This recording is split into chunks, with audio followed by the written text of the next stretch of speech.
एक ऐसा राज्य जहां पिछले कई सालों से कागजों पर शराबबंदी लागू है। दावा किया जाता है यहाँ परिंदा भी पर नहीं मार सकता, लेकिन इसी राज्य की जमीनी हकीकत जब अचानक देश के सामने आती है तो रोंगटे खड़े हो जाते हैं।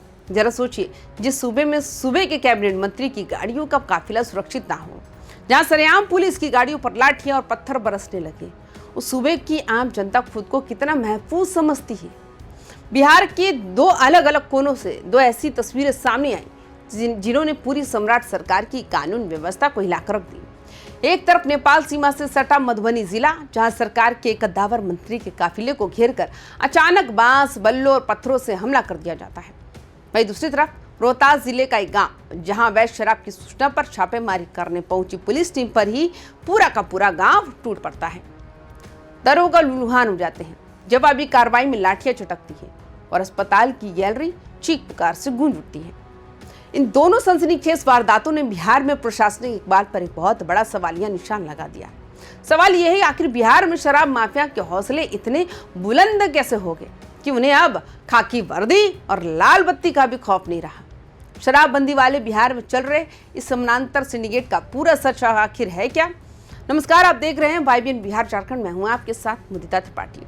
मधुबनी जिले का खजौली प्रखंड और वहां का एक शांत गांव ठाहर, यहाँ बिहार सरकार के श्रम संसाधन और रोजगार मंत्री अरुण शंकर प्रसाद दो अलग अलग परिवारों से मिलकर उन्हें ढांढस बधाने पहुंचे थे। एक परिवार में सड़क हादसे में मौत हुई थी, दूसरे परिवार में बुजुर्ग का आकस्मिक निधन हुआ था। मंत्री पीड़ित परिवारों के बीच बैठे ही थे कि अचानक बाहर का जो माहौल था वो पूरी तरह बदल जाता है। ग्रामीण महिलाएं और उपद्रवियों की एक बड़ी भारी भीड़ अचानक बांस, लाठियां और बड़े बड़े पत्थर लेकर मंत्री के काफिले पर टूट पड़ती है।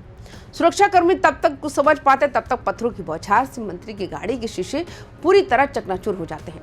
सुरक्षा में तैनात जवानों ने मुस्तैदी दिखाते हुए तुरंत मोर्चा संभाला और किसी तरह घेरा बनाकर मंत्री को उपद्रवियों के बीच से सुरक्षित बाहर निकाला। इस घटना के तुरंत बाद पूरे प्रशासनिक अमले में हड़कंप मच गया। DIG मनोज कुमार तिवारी, SP योगेंद्र कुमार और SDPO कामिनी कौशल भारी पुलिस बल के साथ कलुआही थाना पहुंचे, जहां मंत्री को सुरक्षित रखा गया था। प्रशासनिक गलियारों में इस बात को लेकर सबसे ज्यादा चिंता है कि एक कैबिनेट मंत्री के दौरे की भनक उपद्रवी को पहले से थी और सुरक्षा व्यवस्था में इतनी बड़ी चूक कैसे हो गई।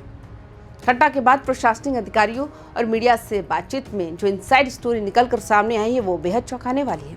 आधिकारिक बयानों और जांच के मुताबिक इस हमले के तार सीधे तौर पर इलाके के सक्रिय शराब माफिया से जुड़े हुए हैं।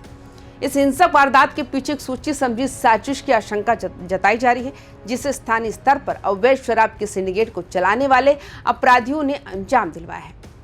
पुलिस मुख्यालय ने इस मामले को बेहद गंभीरता से लेते हुए साफ किया कि हमलावरों की पहचान के लिए तकनीकी इनपुट्स और चश्मदीदों के बयानों का सहारा लिया जा रहा है। मामले में शामिल एक दोषी के खिलाफ स्पीडी ट्रायल चलाकर ऐसी सख्त सजा दिलवाई जाएगी जो आगे के लिए नजीर बने। हालांकि मंत्री खुद इस हमले के बाद विचलित नहीं दिखे और अधिकारियों को आवश्यक दिशा निर्देश देकर सीधे पटना के लिए रवाना हो गए, लेकिन पीछे छोड़ गए सुरक्षा व्यवस्था पर कई तीखे सवाल। अब मधुबनी से सीधे चलते रोहतास जिले के संझौली थाना क्षेत्र के तिलई गांव में। यहाँ की महादलित मुसहर टोली में जो कुछ भी हुआ उसने पुलिस और जनता के बीच के भरोसे को एक बार फिर तार-तार कर दिया। सासाराम सदर अस्पताल का पूरा वार्ड जो है इस वक्त कराहते हुए मरीजों, घायल महिलाओं और बिलखते बच्चों से भरा हुआ है। इस पूरी घटना के दो बिल्कुल अलग अलग पहलू सामने आ रहे हैं, जिनका निष्पक्ष विश्लेषण करना भी बेहद जरूरी है। पहला पक्ष पीड़ितों और स्थानीय राजनीति नेतृत्व का है। अस्पताल पहुंचे भाकपा माले के कद्दावर नेता अशोक बैठा ने टूटी हुई लाठियां दिखाते हुए स्थानीय प्रशासन पर बेहद गंभीर आरोप लगाए। पीड़ित परिवारों का दावा है कि करीब 2 महीने पहले गांव के ही कुछ रसूखदार और दबंग लोगों ने उनके साथ मारपीट की थी और जातीय सूचक गालियां दी थी, जिसकी बाकायदा FIR डेहरी के SSC ST थाने में दर्ज है। आरोपी के नामजद आरोपी लगातार केस उठाने का दबाव बना रहे थे और जब पीड़ितों ने समझौता नहीं किया तो संझौली पुलिस ने दबंगों के इशारे पर साजिश रची। पुलिस ने शराब की तलाश के बहाने घर में घुसकर महिलाओं, पुरुषों और यहाँ तक कि बुजुर्गों को भी राइफल की कूंदों और लाठियों से बेरहमी से पीटा, जिसमें तेतरी कुमारी प्रमिला देवी और धनजी मुसहर सहित करीब 1 दर्जन लोग लूलुहान हो गए। अब जरा इस सिक्के का दूसरा पहलू भी देख लेते हैं, जो रोहतास जिला पुलिस की तरफ से आधिकारिक रूप से सामने आया है। संझौली पुलिस के मुताबिक तिलई मुसहर टोले में बड़े पैमाने पर अवैध महुआ और देसी विदेशी शराब के निर्माण और बिक्री की गुप्त सूचना मिली थी। इसी इनपुट के आधार पर जब पुलिस की विशेष टीम छापेमारी के लिए गांव के भीतर दाखिल हुई तो पूरा मंजर ही बदल गया।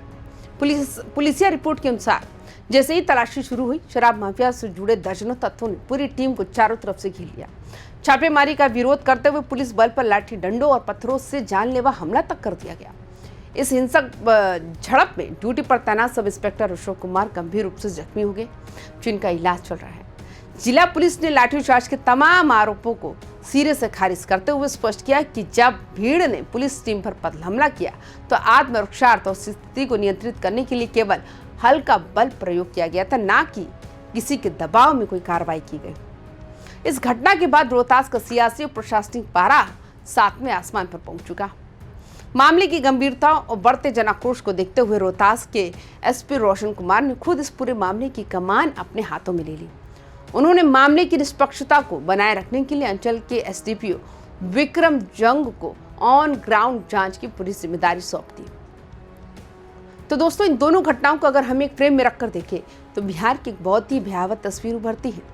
एक तरफ शराब माफिया इतने ताकतवर हो चुकी है कि वो सूबे के मंत्रियों के काफिले पर हमला करने से भी नहीं हिचकिचाते, और दूसरी तरफ जब पुलिस ग्राउंड पर एक्शन लेने जाती है तो वह हालात इतने हिंसक हो जाते हैं कि पुलिस और जनता आमने सामने आ जाती है।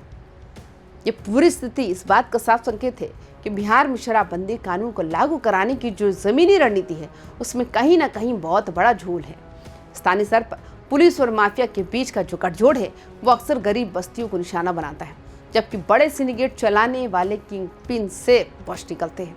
जब तक बड़े तस्करों पर चोट नहीं होगी तब तक ना तो मंत्रियों के काफिले सुरक्षित रहेंगे और ना ही छापेमारी करने आने जाने वाले हमारे दरोगा और सिपाही।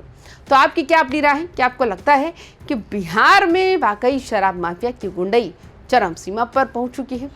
आप अपने इलाके में शराबबंदी की स्थिति क्या है, हमें नीचे दिए गए कमेंट बॉक्स में जरूर साझा कर। बाकी तमाम खबरों के लिए देखते रहिए माय बीन बिहार झारखंड। नमस्कार।